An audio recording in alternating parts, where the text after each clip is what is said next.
নমস্কার বন্ধুরা, আজ আমার আলোচ্য বিষয় হরিদ্বারের হারকিপৌরি ঘাটের গঙ্গা আরতির মাহাত্ম্য। গঙ্গা আরতি মানে গঙ্গা নদীর জন্য প্রার্থনা। প্রার্থনা দেবদেবীদের জন্য নিবেদিত। গঙ্গা নদী শুধু ভারতের একটি নদী নয়, এটি দিব্য মাতা। গঙ্গা নদী জলের আকারে জীবন দেয়।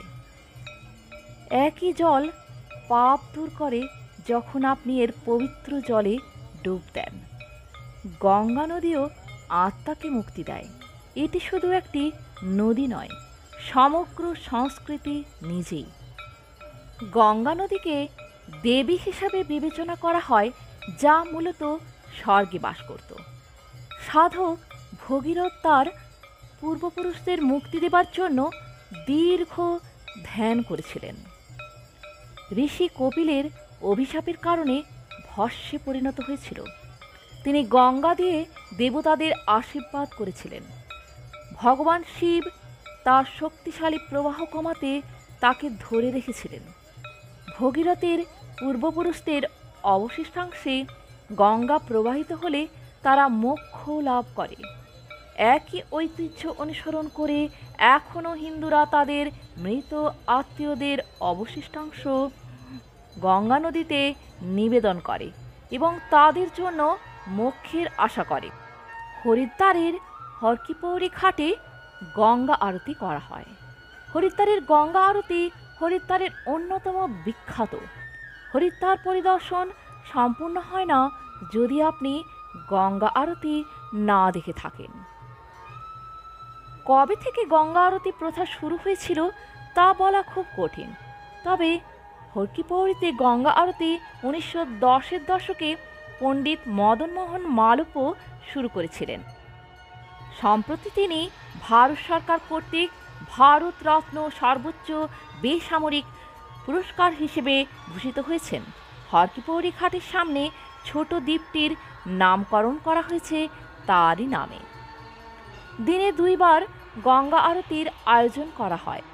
প্রতিদিন কমপক্ষে 5,000 থেকে 10,000 মানুষ এখানে স্নান করতে আসেন।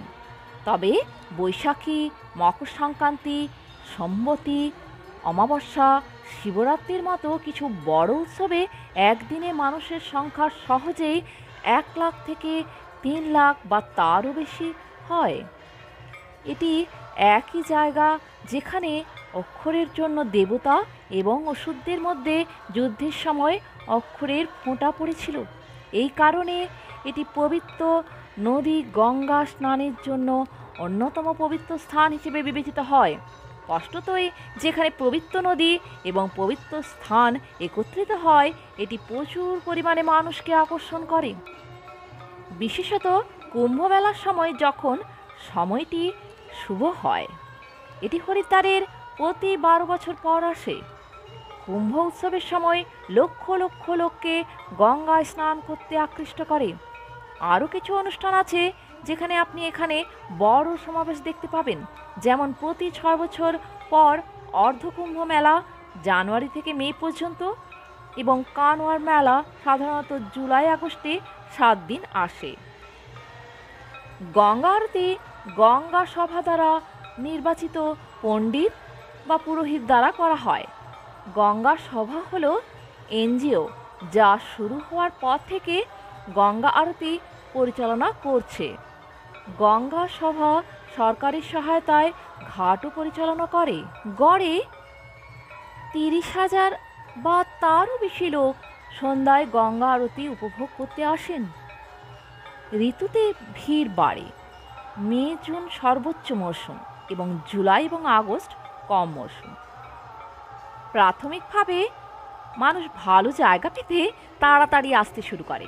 পরে তারা ঘাটের কাছে অবস্থিত ছোট মন্দির থেকে গঙ্গা নদীর মূর্তিটি নিয়ে যান। মূর্তি সাধারণত পণ্ডিত এবং অন্যান্য লোকেরা পালকিতে বহন করে, যা তারা গঙ্গা নদীর কাছে ঘাটের মঞ্চে রাখে। কেউ কেউ গঙ্গার মূর্তির কাছে গিয়ে আশীর্বাদও নেন। কয়েক মিনিট পর পণ্ডিতেরা এসে অনুষ্ঠান শুরু করেন। প্রাথমিকভাবে তারা তুলা, রং, দুধ, মধু, চিনি, দই, ঘি এবং অন্যান্য কিছু নৈবেদ্য সহ সংস্কৃত মন্ত্র উচ্চারণ করেছে। এগুলি প্রতীকী অর্ঘ্য, তাই এখানে বড় পরিমাণ নেই, কিন্তু সামান্য পরিমাণ জপগুলি পণ্ডিতদের দ্বারা করা হয়, যা আপনি লাউডস্পিকারে শুনতে পাবেন। নৈবেদ্য শেষ হওয়ার পরে তারা গঙ্গা লহরী গান গাইতে শুরু করেন, পণ্ডিত জগন্নাথের লেখা একটি সংস্কৃত কবিতা। গঙ্গা লহরীর পরে পণ্ডিতেরা প্রত্যেকের কাছে থেকে প্রতিশ্রুতি নেন যে গঙ্গা নদীকে দূষিত করবে না, যা লোকেরা উভয় হাত তুলে প্রতিশ্রুতি দেয়। কিছু সময় তারা কিছুক্ষণ গঙ্গার নাম হর হর গঙ্গে, জয় মা গঙ্গে উচ্চারণ করে। মূল গঙ্গা আরতি শুরু হওয়ার আগে সামান্য বিরতি থাকে। মানুষ কিছু দান করতে চাইলে গঙ্গা সভার কর্মীরা অনুদান চায়। এই দান বাধ্যতামূলক নয়, কেউ যা খুশি দান করতে পারেন। অনুদান গঙ্গা আরতি এবং অন্যান্য কিছু ধর্মীয় ও সামাজিক কল্যাণের জন্য ব্যবহার করা হয়। এরপরই পণ্ডিতেরা আরতি জ্বালিয়ে দেয় এবং আপনি এখানে ঘণ্টার আবহ সঙ্গীতের সাথে লাউডস্পিকারে গঙ্গা আরতির গান শুনতে পান। এই গানটি মাত্র 5 মিনিটের গান, যেখানে আপনি 3 বা ততোধিক পণ্ডিতকে নদীর সামনে আরতি দলাতে দেখতে পাবেন। ভালো দেখার জন্য আপনি মালভিয়া দ্বীপ নামে একটি পরিচিত ছোট দ্বীপের ঘাটে বসতে পারেন। আপনি এখানে বসলে পুরোহিতকে আপনার সামনে স্পষ্টভাবে গঙ্গা আরতি করতে দেখতে পাবেন। আপনার এবং পৃষ্ঠের মধ্যে নদী গঙ্গা থাকবে, তবে দূরত্ব খুব বেশি নয়, প্রায় 50 ফুট। সিঁড়ি বা ঘাটে বসতে পারেন, কোনো চেয়ার বা কার্পেট নেই। প্ল্যাটফর্মটি সাধারণত গঙ্গা আরতির ঠিক আগে গঙ্গা সভার কর্মীরা পরিষ্কার করে। আপনি চাইলে আপনার বসার জন্য প্ল্যাটফর্মে কাপড় বা কাগজের মতো কিছু ব্যবহার করতে পারেন। আপনার যদি প্ল্যাটফর্মে বসতে সমস্যা হয়, তবে আপনি কাঠের প্ল্যাটফর্মে বসবেন, যার জন্য আপনার প্রতি 30 থেকে 60 টাকা খরচ হবে। এই ছোট কাঠের প্ল্যাটফর্মটি স্থানীয় লোকজন দ্বারা প্রতিষ্ঠিত। তো বন্ধুরা, আজ এ পর্যন্তই। আমি আপনাদের জন্য লাইভ করতেই চেয়েছিলাম, কিন্তু গ্যাদারিংয়ের কারণে নেটওয়ার্কের প্রবলেম দেখা দেয়, তাই লাইভটা করতে পারিনি। এই জন্য এই ভিডিও। তো তথ্যগুলি ভালো লেগে থাকলে আমার চ্যানেলটিকে সাবস্ক্রাইব করে পাশে থাকবেন। ধন্যবাদ।